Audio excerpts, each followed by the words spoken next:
You know, the even like cooking can become a moment of meditating with the Lord. So we want to invite you to be seeking him. That's literally all we want to do is seek his face. And it doesn't have to look like, oh, I'm sitting in this blue chair in this room with carpets and AC, but it actually could be, hey, I'm going to ask my French group leader out to coffee, and I'm going to ask them my questions that have been burning on my heart. Bless you. And the second pillar is what? Restoration. So it means we believe in personal restoration. So each pillar kind of feeds into the next one. Yeah. So as you behold Jesus, he starts to transform who you are. And Jesus is one of his key, central parts of who he is that he is a healer. And he's not just a healer of physical ailments like bones and diseases, but he also heals hearts. So as we get closer to him, we find that he starts to restore us, right? Where maybe we didn't know how to hope before, we learn how to hope again. Or where maybe we were cynical and negative before, we learn how to speak life and believe in people again, right? So the Lord starts to show us and transform us and restore us as we spend time in his presence, and even as we spend time with the church. We know the church can be a challenging place because sometimes we show up and we have all of these beautiful ideas about what the church is supposed to be, right? That they should love really well and not judge and serve really well. And then we get hit with the fact that the church is made of people. And people are really broken, and people make mistakes, and sometimes it hurts. And so through that relationship, actually, the Lord wants to bring healing, right? He talks about iron sharpening iron in the Bible, and how as we actually kind of bump heads together, when we are doing it with God, that brings healing, and it can actually restore things, right? He could restore our families too. So it's not just personal restoration, but then as we heal, our relationships start to heal. Now, that sounds really easy. It is a lot of work. You can talk to anybody who's been here for a little while, and we've put in the work to heal and then extend that to the people around us, which means where we used to explode in anger. Maybe when our family explodes, we realize, okay, in God, I don't have to do that. So I can just take a deep breath, invite the Holy Spirit into the room, and not respond with the same anger that I'm being met with, right? And that takes practice. It takes leadership. It takes formation. But that's our pillar. As a church, we believe that the Lord wants to restore us as individuals, but he also longs to restore our families. So that's our second pillar, and we talked about that a little bit. And that's even why we're doing things like this marriage class. We really believe that the Lord cares not just about you and your heart, but he cares about your relationships, and he cares about your marriage. And it matters to him, not just that you look good and look polished in front of people, but actually that your marriage is a place where you're meeting his love in a way that you couldn't outside of it. So I love that. I love that the Lord cares about family. Our third pillar, which is as you're being restored, you're entering into this process called discipleship. And that can feel like a churchy word to use.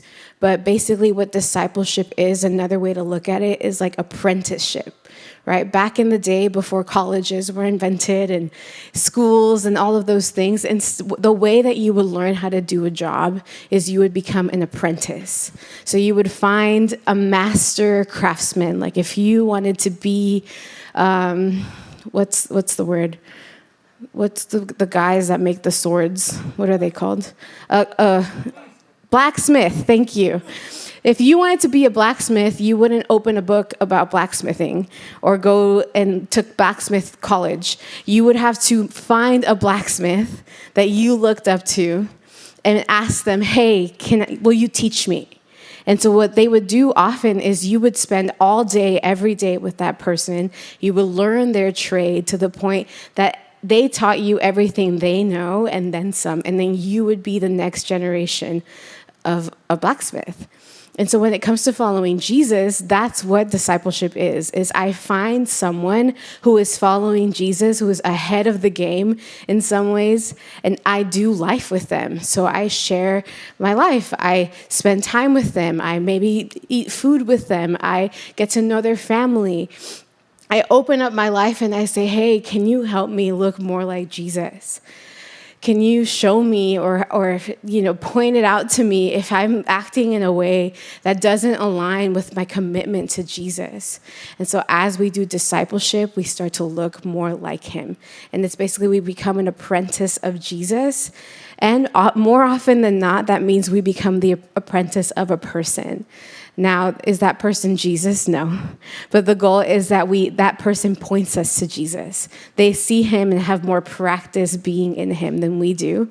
And that helps us to stay connected. Yeah. So we're going to talk about discipleship a little bit more today. And ultimately, the fruit of discipleship is outreach. So as you become more and more like Jesus, you start to want to do the things that he did. And one of the things that Jesus did is that when he saw someone who was hopeless or broken or lost, he wouldn't usually ignore them. His response to seeing people who were lost was to go to them and give them hope. Was to go to them and facilitate healing and show them what the Father is like. So the more we follow Jesus and become like him, then the natural overflow is, I want to tell other people about him. Or in my conversations with people, I want to talk about him the way I would talk about someone that I love or something that I love, right? When you love something or someone, you kind of find any excuse to bring them up in a conversation. And as we fall more and more in love with Jesus, it leads us to want to talk about him and share what we've learned about him everywhere, right? So that's what we're going to talk about tonight, and that's who we are as a church. There's a saying by an older worship leader from like the 60s, 70s, and he said that going to church makes you as much of a Christian as sitting in the garage makes you a car. So you can come into this room. That's great. I love that. This gathering is great. We love to connect. We love to worship together. We love to get teaching. But the process of becoming a Christian, like following Jesus, means I'm actually doing some work. So I'm learning, I'm practicing, I'm studying, I'm asking questions, I'm looking for mentorship, I'm looking for help. I'm realizing, oh my gosh, there's patterns in my life that I don't know what to do with. So maybe I'm going to therapy. Maybe I'm asking the Lord to, maybe I'm dedicating 2 hours of my week to be in the prayer room because I need God, right? So that's what it looks. What it means is that we're not just coming to church on Sundays, but what we're looking for is the Lord to transform our lives, all of our lives, the way we mother, father, the way that we are sons and daughters, the way that we work in our businesses, in our schools. So this is the process we believe we go to or through, so that when we come to church, we're not just coming to church, but we're actually being transformed. Does that make sense? Yeah, so we're looking for actual rooted and grounded Christianity. And if you've ever felt like, oh my gosh, there's so many Christians in the world and they're nothing like Jesus, a lot of times it's because a lot of Christians don't know about discipleship. They don't get connected. They don't ask for help. They don't look for leadership. Or if they do have leaders, maybe they don't listen to feedback, right? Are you good with feedback? That's a really good question to ask yourself. If people tell you something like, hey, maybe that was a really intense thing to say, are you like, no, they're intense. They deserve, like, okay. So if that's our response, maybe it's like, oh, I need discipleship in my life. Yeah. So we're going to talk about that. Does that sound, are you guys excited? I love discipleship, but it's a difficult process. But I can tell you that through being discipled, the Lord has sharpened my character and also softened my heart. I learned humility through discipleship, through my leaders sitting me down and being like, what is what is happening right now? Why did you make that choice? And me being like, I don't know. And then them inviting me to ask the Lord what is going on in my heart. So what does it mean to be a disciple? That's our first point in our teaching today. And the term disciple means, or in Greek is mathetes, and it means something more than being a student. A disciple is quite literally a follower, someone who adheres to another's teaching by actively adapting the way they live to reflect the values and lifestyle of the person that they're following. In the strictest sense of the word, we are all disciples of something, and we are making disciples too, whether we mean to do it or not. We learned from someone, and we are modeling and reproducing what we've learned in our way of lives and the people around us. So just to explain that a little bit. So when you're a disciple, in the New Testament, for example, men would be disciples of rabbis. It meant that they would literally follow the rabbi around. So if the rabbi was going somewhere, so were they. If the rabbi was eating something, so were they. If the rabbi was sleeping, so were they. If they were awake, so were they. And they were actually, what part of like a Jewish blessing was, I pray that you would be covered in the dust of your rabbi. Like you're walking behind them, and back then there was no paved roads, so you would be covered in dust that your rabbi was kicking up, because that meant that that's how closely you were following them. Yeah, so you were literally following this person. And so in our lives, whether we know it or not, we're following something, right? Someone taught you what it means to be a man. Someone taught you what it means to be a woman. Someone taught you what beauty is. Someone taught you what strength is. So whether you know it or not, you're following someone's teaching. Maybe it's your parents. Maybe it's an influential mentor. Maybe the teaching you're following is the teaching of pain. Like you've experienced a lot of pain, and so you're saying, okay, like my pain has discipled me to place people at a distance. It's taught me not to trust. It's taught me that I am only safe if I protect myself. We have all been discipled by something. So I want to invite you to consider, who taught me to live the way I'm living right now? Whose teaching am I following? For example, if I think that success means having lots and lots of money, where did I learn that from? Why do I think that? Or if I think that to be a woman means to be beautiful and maybe forever have my makeup done and forever have my hair done, where did I learn that? Who taught me that? Right? Or if I think that the way to deal with conflict is to run away and not talk about it, where did I learn that? The answer to those questions will tell us who has been discipling us. Because we've all been following someone. Not just on social media, but actually in life. We've all been following someone. So those who think that they're following the Lord, there's some of us who think, I'm following Jesus. I always have, always will. But I want to invite you to look at the fruit of your life. Does your marriage show that you're a follower of Jesus? If I didn't know that you came to church, does the way that you do business tell me that you're a follower of Jesus? If I had no idea that you were here on Sundays, does the way you show up to school tell me that you love Jesus? Does the way that you spend your money tell me that you love Jesus? And Jesus actually called people out for this. In the New Testament, when Jesus was walking around, there was the Pharisees, right? We've all heard about them. They were really intense religious teachers. They knew the law. They loved the word of God. They were all about following to the letter of the law, and so strict about all the things that they did, because they thought that that's what made them holy. And they thought that that's what it meant to follow God. And when asked about well, Pharisees, who discipled you, they would say, oh, well, we were discipled, or we're following Moses, like the original, liberator of the people of our faith. We're following the original friend of God who met God in a burning bush, and he wrote the law. Moses is our discipler. And they said, we're sons of Abraham, right? Abraham, who was the original follower of God that got called out from where his father and his mother lived to go and establish a new people.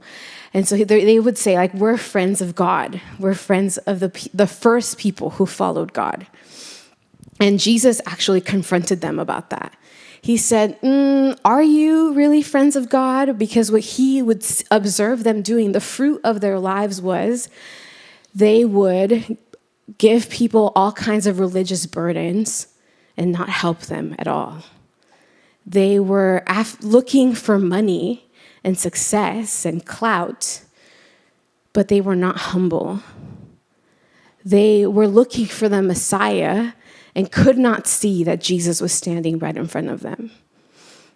So he told them this in John 5:46. He says, do not think that I accuse you to the Father, but there is one that accuses you, Moses, on whom you've set your hope.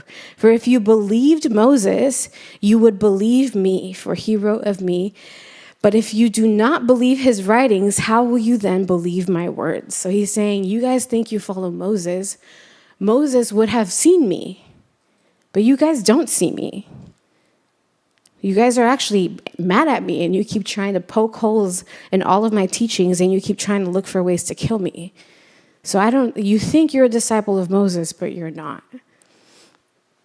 And then later, Jesus gets even more blunt. He says to them, if you were Abraham's children, you'd be doing the works Abraham did. But now you seek to kill me, a man who has told you the truth that I have heard from God. This is not what Abraham did. You are doing the works your father did. He says, you are of your father, the devil, and your will is to do what your father desires. He was a murderer from the beginning and does not stand in the truth because there is no truth in him. He's saying, you guys are against me. You know who taught you to be against me? Your father, the devil. He's saying, you guys think you're following God, but you're actually not. You're on the very opposite side of the story. And so I want to invite you to ask yourself, am I really following Jesus? Does he impact how I live, how I speak to people, how I text, what I do in my room when no one else is there? It's not to shame you, but it's to say, whoa, maybe I'm not as all in with the Lord as I thought I was. It's not a shame thing. It's just a conviction moment of, is there more that I could give the Lord? Because he is worth all of it.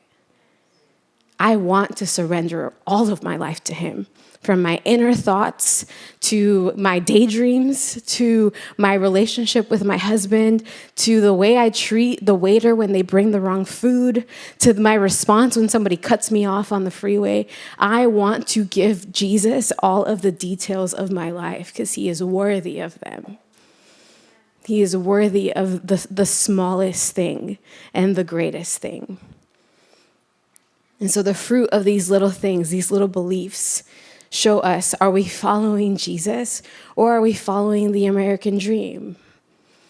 Or are we following what our mothers and fathers taught us success is? Or are we so concerned about not being our fathers and mothers that that's become our mission? I just don't want to be them. So it's just something to consider. Even these questions, what are you longing for? What is your definition of success? What kind of fruit is your life bearing? Like the people around you, are they better off for knowing you? Do they see Jesus more clearly because they've met you? What are the people under your influence like? Maybe you are a manager at your job. What are the employees that you take care of like? Maybe you have sons and daughters. What are they like? A lot of the times, the people that are in our care will reflect back to us what we're like, for better or for worse, right? There's nothing like being in charge of kids because kids will show you what you're really like. They'll repeat what you say. They'll tell you you're ugly if they think you're ugly. Like, they're very blunt, right? And they'll show you. They're not afraid, right? If you're a parent and you've ever said something that you shouldn't have said, and then you hear your kids say it, and you think, where'd you learn to talk like that?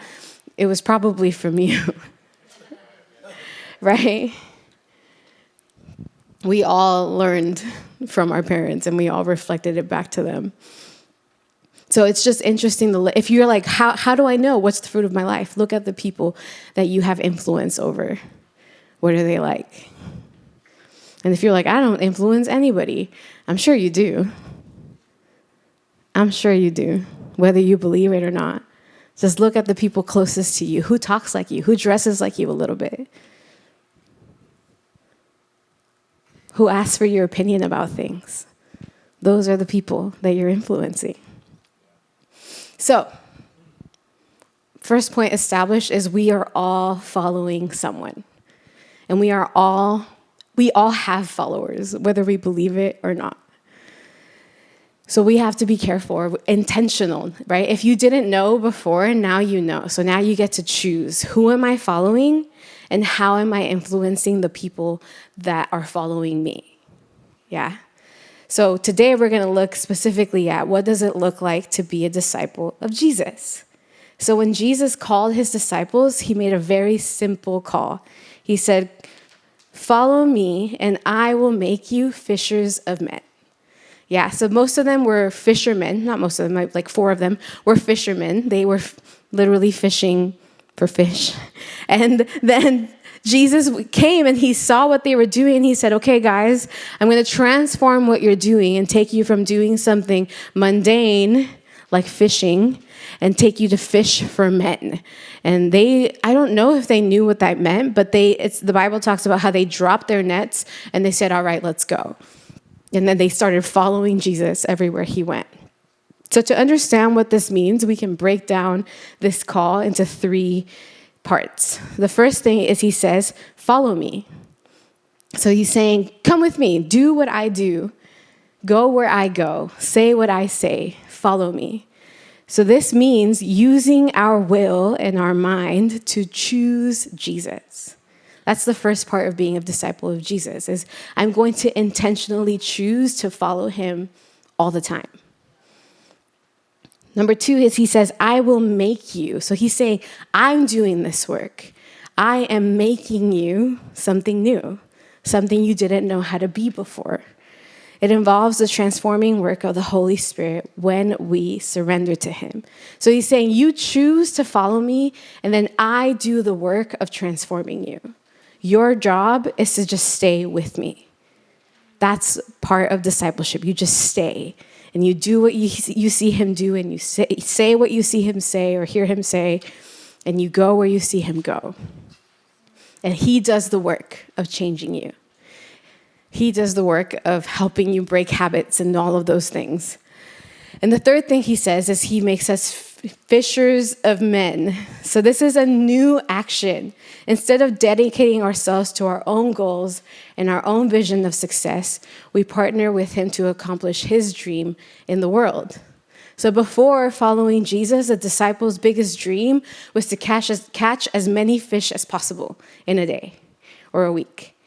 Now their new dream was to catch people. Not literally in a net, but actually to capture their hearts so that they would follow Jesus too. That was their new dream. Can you imagine going from dreaming about catching fish to dreaming about helping Jesus transform people's lives? That's what discipleship does. The Lord teaches you how to dream a better dream than what you know how to do, right? I used to dream about just making pretty things that impacted people. I never imagined myself teaching people or doing anything like that. But the Lord transformed my dream, my simple dream of hiding in a corner somewhere on the computer, to now walking and equipping other people. And that's not a dream that I would have ever dreamt by myself. But by walking in Jesus, with Jesus, my definition of success was transformed. Also, I used to think that it was successful to make tons of money and do all the things and have a lot of influence, or like followers, not influencers. But now what I'm understanding is my definition of success is if I look more like Jesus today than I did yesterday. If I love him more deeply today than I did last week. That's what I know is like, okay, I'm doing great. If I love Jesus more, my life is successful. My marriage is successful. My family will be successful. So that's what it looks like to follow him. You choose him, he transforms you, and suddenly you're dreaming better dreams. So the fruit of our transformation in God is multiplication. He never meant for us to keep this to ourselves. He didn't actually mean for the church to be a place where Christians hide and take refuge from the world. The church is actually, the word for church, ecclesia, meant like a governing assembly. It's a place where we get together and we like rally and we learn and we grow in order to go back out into the world and bring hope to the world and come back in, get encouraged, get equipped, go back out. We are the ones that are sent out, and church is like our home base, but we don't live in this building. We are the church everywhere that we go. So the fruit of our transformation is meant to be multiplication. At the end of his life, before Jesus left and ascended into heaven in the clouds, he left the disciples with what we call the Great Commission, which is the last words he gave them before he left. It's the commandment, it's the mission statement, it's the motivation for when he comes back. And he didn't say, okay, now guys, don't get scared. Go hide in a corner and wait for me to come back. He actually said, Matthew 28:19 through 20, he said, go and make disciples of all nations, baptizing them in the name of the Father and the Son and the Holy Spirit, teaching them to observe all that I have commanded to you. Behold, I am with you always to the end of the age. So he didn't say, guys, run and hide. He said, go to the nations, everywhere, everywhere that you can think of, and make disciples. And they know what a disciple is because they had just spent the last 3 years being Jesus' disciples. So he didn't mean make converts, like make people who just pray and decide that they want to follow me, but he said make disciples, like go do life in the nations. Teach them what it looks like to look like me. Teach them what it looks like to talk like me. Do what I did with you, which is I lived life with you. I trained you. I showed you what it was like to love me and to be transformed by the Father's love. And so now you're going to go and you're going to do that in your context and also in the nations, in the world. So that's really cool. That's Jesus is entrusting his message. He's saying, I'm not going, me and my physical body is not going to the rest of the world. I'm sending you to do that. So the first part of this is go and make disciples. So here Jesus is inviting us to initiate intentional relationships. Discipleship is all about relationships. It's all about friendships. It's about letting people, opening up your life and letting people in, right? That's why we talk so much about the table and like being with the Lord. And we talk about friendship groups and we talk about like doing life together. If you've ever heard that saying, discipleship is about opening up your life and letting people in. And then they let you into their lives. And that's how we start to grow. We don't grow when we come to church and we pretend everything's okay. We grow when we show our lives to somebody that has more maturity than us and we say, hey, I need help. Like this marriage that I'm in is not in a great place. Or, hey, I need help. I'm struggling with depression. I'm struggling with anxiety. I don't know what to do. Discipleship, in essence, means asking for help and letting people help you. That's what it is. Because running after Jesus is a group project. We need help. We need to rally one another. It's not an individual race. It's like a relay race where the one guy goes and he comes and he gives you the baton and then you go. And then if you lose time, the next guy goes and he gains the time that you lost, And we work together as a team to make it to the finish line. And we all do our own work at the same time. That's what it looks like to be discipled. So that means that as we're going and as we're running, we're also calling others to run with us. It means if you're a parent, you call your children. If you're a child, you call your friends. You can call your mom and dad to follow Jesus too. If you're a kid or like a son and a daughter and your parents don't know Jesus, you can call them and invite them. That's allowed, right? It means you're grabbing other people to run with you. That's discipleship. It's an intentional relationship. And then Jesus tells them to teach them to observe all that we are taught, all that he taught us. So making disciples also involves calling people to repentance with an emphasis on grace. It's about obedience and sanctification. As Greg Laurie put it, being a disciple simply means you take your plans, goals, and aspirations and you put them at the feet of Jesus. It's simply saying, not my will, but yours be done. So it's a lifestyle of surrender. In Matthew 16:24, Jesus told his disciples, if anyone would come after me, let him deny himself, take up his cross, and follow me. This is both what we live and what we teach to others. So that's what discipleship is. Is it starting to make a little more sense? The goal here is we enter into relationships with God and with people so that we are transformed to look more like Jesus. And then also we help other people get transformed to be more like Jesus. The kingdom of God spreads like that everyone that we influence, everyone that we talk to has the chance to actually connect to Jesus. And that's what evangelism is. I'm going out to talk to the people, to start relationships with people who don't know Jesus so they would know him. It can be a moment where maybe you're talking to a stranger on the street because you felt the Lord invite you, like, hey, talk to this person, tell them I love them.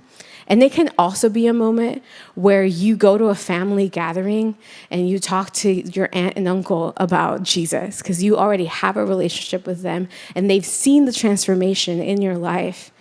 And you start to share with them how it happened. And so you talk to them about Jesus and how he transformed your life. So it can be random, but it also can be organic in the way that you live your life. It'll happen where people will say, hey, what do you have? What changed? What's different? Did you read a book or listen to a podcast? Or what is this new attitude that you're carrying? And that's your chance to talk about the Lord. Or even if they ask you for advice on something simple, like, what do I do? And you could say, well, I don't know what you would do, but if it were me, I would ask the Lord. Because this is how I've learned, and this is what I've been learning as I've been following him more, right? So it doesn't have to be forced. You can insert preaching the gospel into your way of life because you love Jesus. And when you love something, you want to talk about it all the time. Yeah. Like when you fall in love with someone, or if you've ever had a friend start dating someone, they want to talk about that person all the time.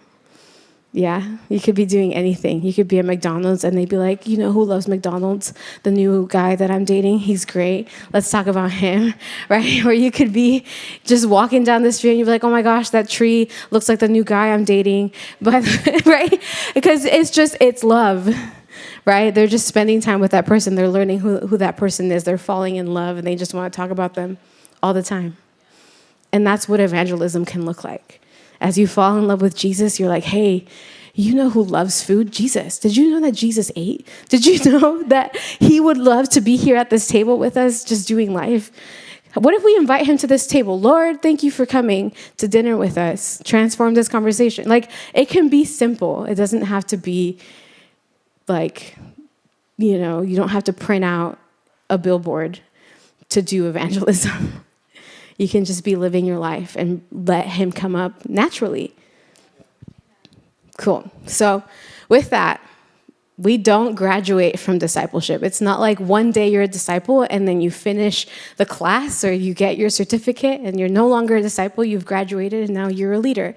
But actually, discipleship is something that you need all the time, forever, right? This is what Jesus prayed. So imagine, this is when Jesus dreamt about what his followers would be like.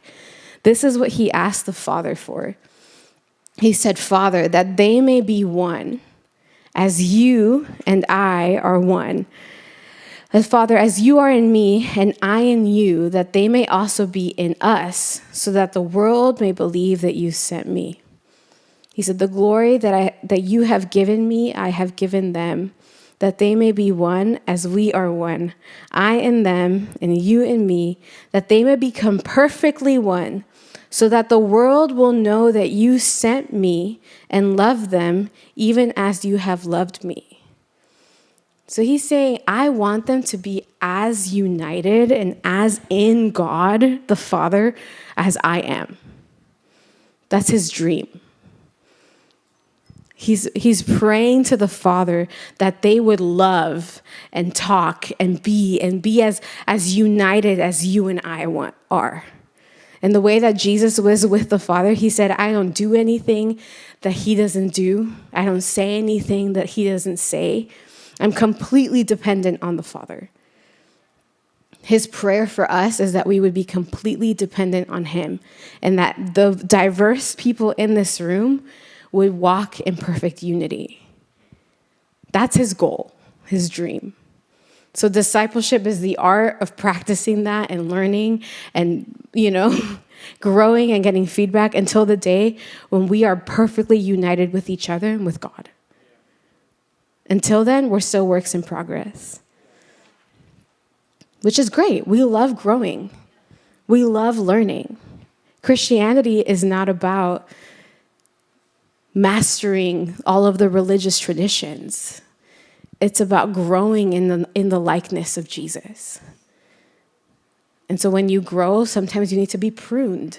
Sometimes there's some weird bug on you that the gardener has to do away with, right? Sometimes you're growing all twisty and someone has to straighten you out. Because growing is not, if you've ever grown a garden, it's not a straightforward process. It's actually kind of hard, right? If you've ever grown tomatoes, for example, tomatoes cannot just wildly grow on their own. They need structure. They need somebody to be in there, like putting the vine on the structure in order for the fruit to be able to like the plant to be able to hold up the fruit.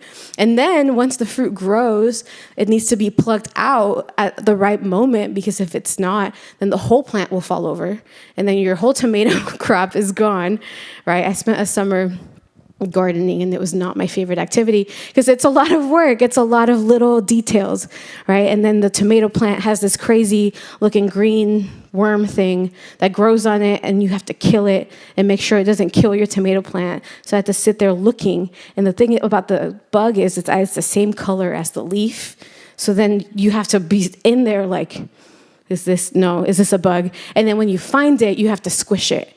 And the person who was teaching me, she would just squish it with her fingers, and I was like, what? But she was so passionate about the fruit of her garden that she would just get angry. She wouldn't be disgusted. She'd be like, this worm is killing my crop. And she would destroy it, like literally. And I was in awe. And I learned so much about discipleship because it is like that. Left to my own devices, I'm out of control, my fruit is all over the place, and I'm breaking and falling apart.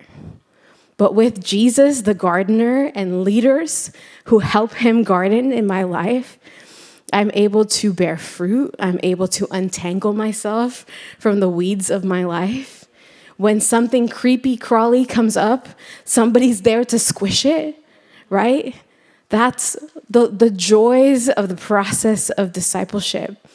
And it's not straightforward. It's more just giving in to the fact that it's organic. Some seasons are good. Sometimes there's rain. Sometimes there's not. But the point is, I need to stay connected. I need to stay in the garden for the gardener to take care of me, to tend to my heart. And I need to give myself to the process. I can't be like, no, please don't cut that leaf. I worked so hard to grow it. If he's like, did you know that when a plant grows a really big leaf, it actually takes energy away from the rest of the plant? So if it's growing this massive tomato, it's taking away energy, and it's only going to grow that one massive tomato. So if you want it to have more fruit, you have to cut it off, which is sad because you're like, man, that was such a beautiful, big, fruit. And sometimes it's like that with us, with the Lord, where we're like, no, don't cut that out. Like, I worked so hard for that friendship, or I worked so hard for that job. And the Lord's like, yeah, but it's taking all your energy. It's taking all of your focus. And I love you too much to let this be the fruit of your life. So maybe that job has to go so that your family can grow. Maybe that friendship has to go so that in the places where bitterness was growing, you can grow forgiveness. It might be that it hurts, but it's because the Lord is trying to do something. He's trying to sharpen us to look more like him. So, and as we let ourselves do that, then he also empowers us to help others. So at Houses, we believe so much in discipleship that we actually created a system or a way that all of us could be discipled. You don't have to do this, but this is the way that our church made a way for all of us to have the option to say, I want to have leaders. I want to get feedback. I want to look more like Jesus. So I'm going to intentionally put myself in a garden where there are gardeners, and they're pruning and they're clipping and they're doing the things that need to be done. So what's our process of discipleship like? Well, we've heard of friendship groups. Friendship groups are groups that meet in people's homes or online, or sometimes at IHOP. The IHOP across the street in Tampa is very popular for friendship groups. If you go there during the week, you will probably see a friendship group there. And they're groups of men or women who meet together to talk about the word, to talk about what's going on in their lives, and to learn. And they'll spend time together. They'll celebrate birthdays and holidays and do all of those things. And friendship group leaders are people who have been walking with the Lord for a little bit, who have given themselves to discipleship and have now been empowered to do that with others. So they're not perfect people. They're just people, but they're people who love Jesus so much that they wanted to serve. And so we invite you to plug into a friendship group if you have not been plugged into one. And if you need help doing that, you can talk to me or my husband, or you can always find it online, all the options on our website. But we do that so that you can start growing relationships with someone who is willing to say, hey, you said you wanted to be like Jesus, but did you notice how you responded to that person that was rude to you? Did you notice what happened, when everything started falling apart? They'll help you. My friendship group leaders have been gifts in my life, even when I didn't always love what they had to say to me. The other thing is we go deeper. So we have inner healing retreats, which in March and April, we're going to have inner healing retreats in English. So you can be on the lookout for that. They'll be for young adults and youth. But the reason we have those is we give a weekend to jumpstart and reset our relationship with the Lord. And they're called inner healing because it's about your heart. It's about learning what forgiveness looks like, learning what the love of Jesus is like, and actually opening up those things in our lives that maybe we don't always want to talk about. But it's a safe space with a team that's dedicated to pursuing healing for your heart. So we have those. We also have School of Discipleship. So as you're doing friendship group, as you're doing a retreat, we also invite you to do, it's literally called the School of Discipleship because we aim to look more like Jesus by doing this school. We learn about how do you read the Bible? How do you love people well? How do you spend time in the presence of God and not just fall asleep? How do you, hear the voice of the Lord? All of those things. So we have a school that's dedicated to that. And then the last thing, or second to last thing, is we activate. So you'll find that we are always inviting you to volunteer for things. And it's not because we need people or bodies to fill roles, but it's actually because we believe that through serving, we also become more like Jesus. We build relationships. We see each other when we're tired and when we're stressed out and when we're doing things that maybe we wouldn't want to do. And in those moments when we're serving, we find that we encounter friendship, we encounter love. We find that the Lord shows us how to serve others the way that he does.